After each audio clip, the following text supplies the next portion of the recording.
Hey guys, my name is Ribbon Phoenix and welcome to the Structure of Color video series. So in these videos what we are going to be doing is taking a step-by-step approach in helping the mind conquer the concept of color. Right? What is the idea behind the color wheel? What is color theory? And how do you mix colors? What is color harmony? So when you have this knowledge, you'll be able to do obviously very colorful illustrations, but you have to have a good understanding of how color works. So to do this, what we are going to do is to understand about color, really just use colored pencils.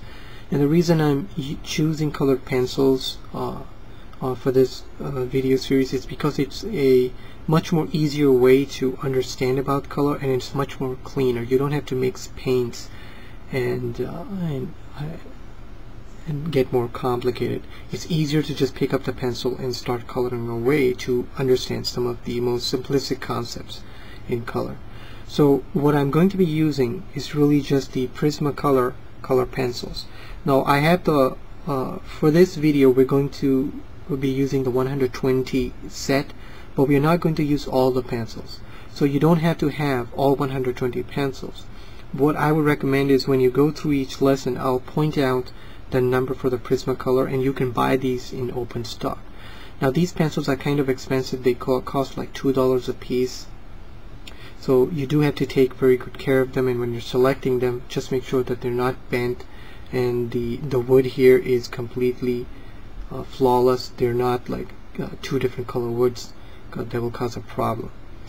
And one thing about the Prismacolor pencils, they are one of the best pencils out there to start to doing colored illustrations, but they're very fragile. So in order to stop the breakage of the wax-based color here, you just want to make sure you have a very good sharpener. And Prismacolor did come out with a sharpener to help with this issue because these are delicate, and it works pretty good, but it's not great. It will still break.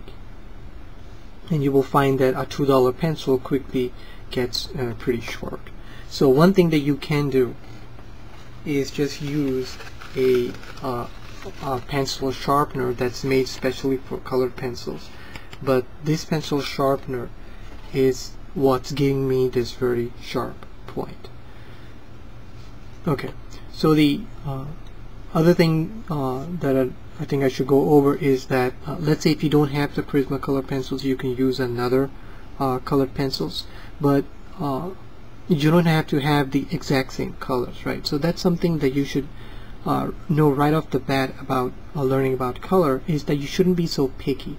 Don't overthink too much about color. If you're not matching the same red that I have, it's no big deal. As long as you are in the reds, in the yellows, and the blues, you're going to be fine. Just make sure that it's not dark red or a dark shade of yellow or blue. That's not what we want here. We just want to make sure that you are in the pure color area, right? So this is red, this is yellow, and this is blue. And the other thing that we will be using is from now on and off is the colorless blender. And basically this colorless blender has no color, but it allows you to blend in two different colors together much more smoothly and mix colors so they can seem more rich and give them a different feel and look.